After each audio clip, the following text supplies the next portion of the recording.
And we are live, guys. Hello here, Wednesday, 11th of October. Casper here, or Link here, with the midweek uranium update, looking at the ETFs, the ratios, and where I think we might be going in the near future. I posted that on Twitter. Let's dive into it. As always, leave a comment if you have anything to say. I will also always happily reply if I'm able to.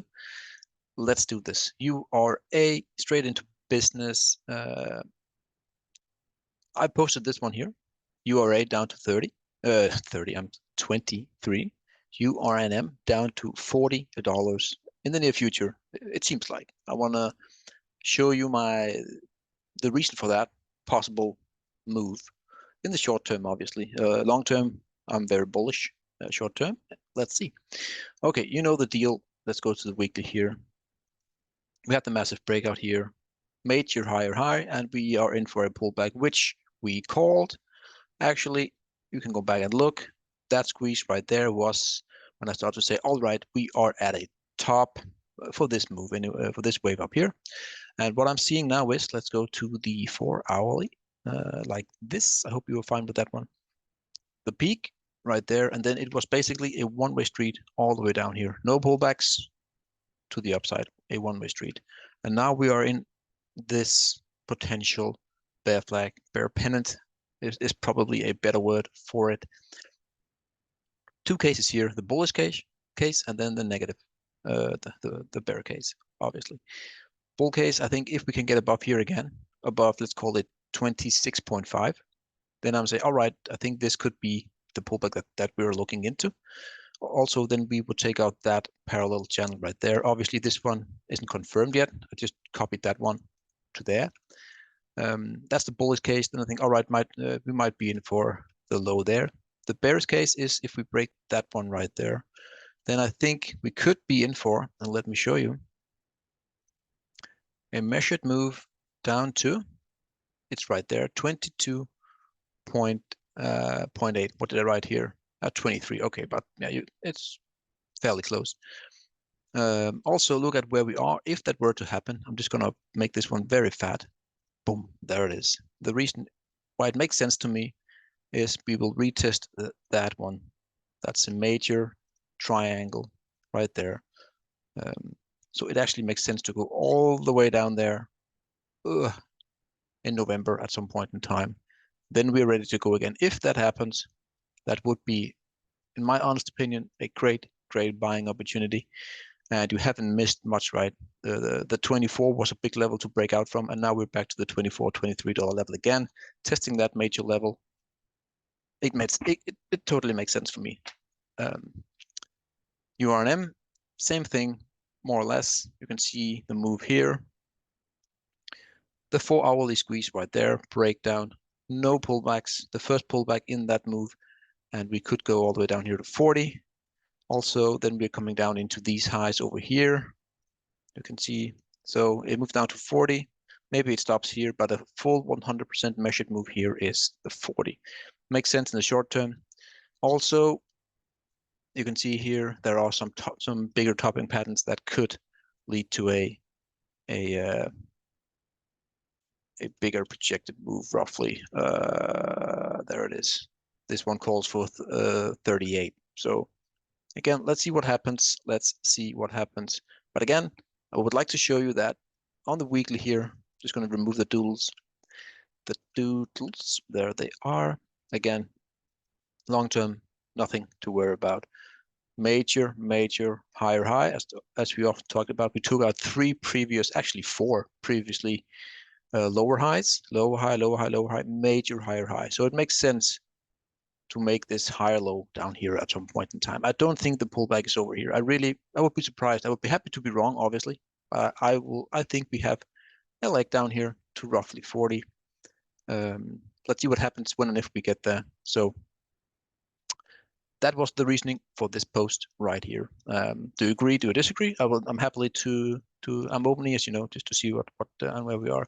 If that were to happen on the URNJ, then I think you can pick this one up at $20 per share, give or take. That's a squeeze. You can see it there. Let me add in the line so it's a bit more pretty. Oh, that was the very fat green one. Let's make it green. Yeah, it is green. So there it is. If that were to happen, a beautiful move down to here, down to 20, and a break, boom, pullback is over. Okay, with that out of the way, weekly here, let's go daily. Same thing again here. I want to show you how perfectly it actually aligns. I actually prepared for this one. No, I'm joking. I'm joking. You can see the high here, straight one, no pullbacks to the upside. First pullback here, we can do a measured move down to there, down to here. We have the 100% measured move at what? 20. And what is that? That's the previous high over there. It just makes sense. Long term, you can see here we are basically testing, confirming the breakout of all these bad boys going back 15 years. It makes total sense for me to go down into that zone there, into the 30 weekly, and then we pop up again. That's my most likely scenario. So I think you'll get a good way to you will get a lower price here for these ETFs. If I'm wrong, fair enough, we go higher, but I think that is the most likely case.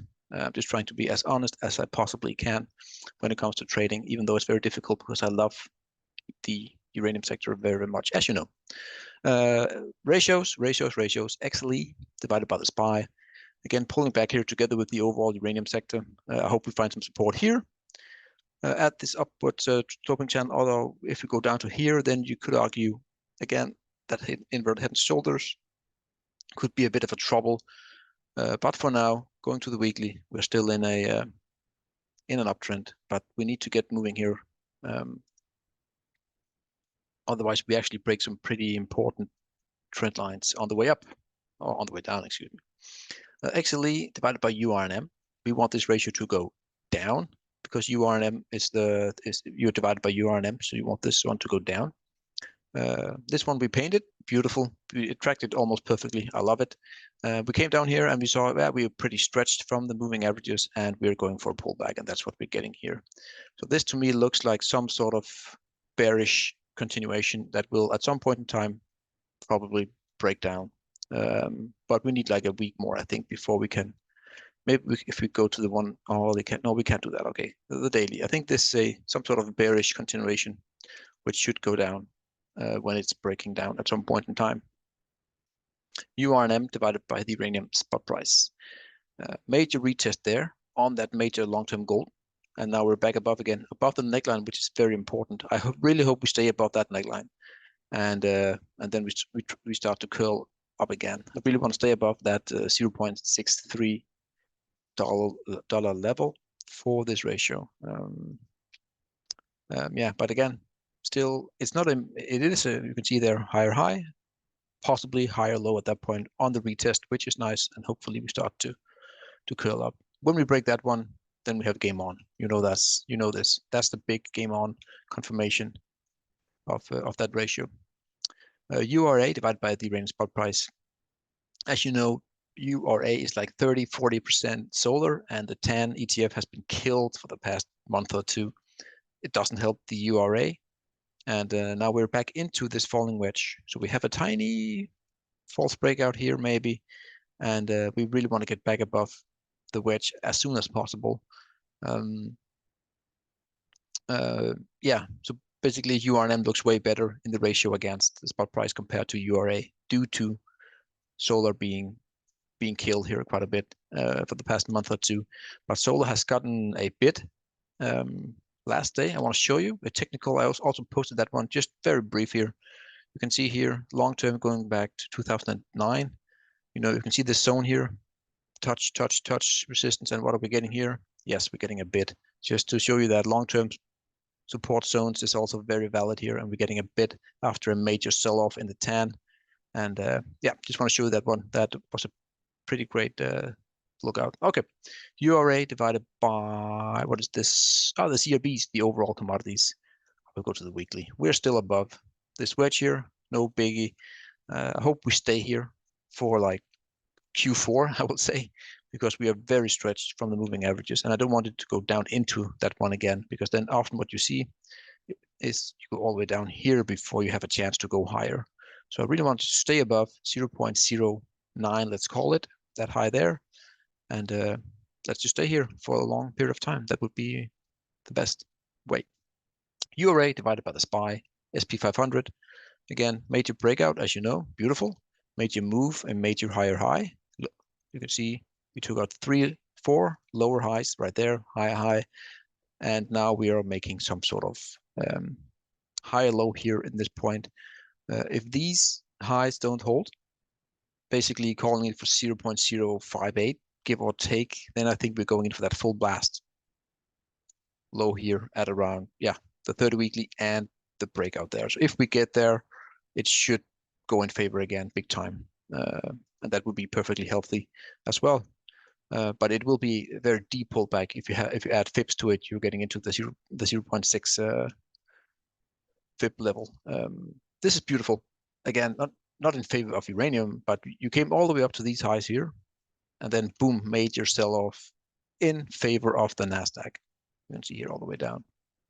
So hopefully, again, we will make that higher low here, and then we blast through. We also talked about it getting into resistance, and we were waiting for that pullback, or that, taking profit or rotating into the Nasdaq. Same thing again here, URA, getting a bit of a pushback here at that major long-term trend line here. I'm just waiting for that to break. Until then, I will say Bitcoin is somewhat in favor, even though the momentum is getting drained a bit. But yeah, I find this ratio very important. I'm looking at it every 2 times a week, 3 times a week, just to see where we are. But at some point, we hopefully break this high here, and then URA outperforms Bitcoin. Good old Bitcoin. I need to go to that one here, otherwise it's very messy. We came all the way up to the Fukushima high. We talked about that one for a very long time here, especially when we started to curl up here. We started to say, okay, we're going to the highs of Fukushima. And what did we get? Beautiful. Absolutely beautiful. I think the spot price could go down to roughly 64, hopefully no longer than that. That high here, major support. And hopefully we get that. We will probably get a bounce here. Hopefully it will be the bounce where we break that Fukushima high at some point in time. But again, this is a beautiful chart, and hopefully we stay above 64. I don't want to go much lower because then we are in for, I wouldn't say a drop here, but 64 is a big level. Let's watch it for the next few weeks here. Alrighty. Spot price for uranium against silver, major breakout there. You can see a long-term weekly here.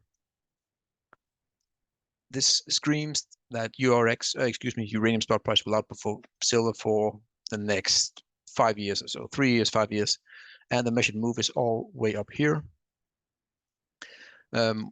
Again, we're coming in for that important testing of that breakout neckline. Very textbook. So I think we go all the way down here. Then we get the bounce. Then we see what happens. But all the hard work should be over. And now we have that retest presumption, textbook kind of price behavior. You can also see how stretched we are from that moving average. So makes sense to relax a bit. Same thing here for gold, or against gold, really. The target is up here. We have broken it in the inverted head and shoulders. And yes, gold is going to outperform, I think, in the near future against spot price here. So that could be while gold probably does nothing. Maybe it goes higher, I don't know, but that could be when the Uranium spot price goes down to 64. So let's see. That is my midweek update for uranium. Short term, I'm bearish. Long term, very bullish. But again, I think a buying opportunity at $24 for URA or 23 will probably be in the cards for the next few weeks. And if it happens, you can take advantage of it. Obviously, always do your own due diligence. Have a great one, guys. And yeah, give me a comment. Highly appreciate it. And have an amazing day, and see you tomorrow or the weekly close in 2 days' time. Cheers.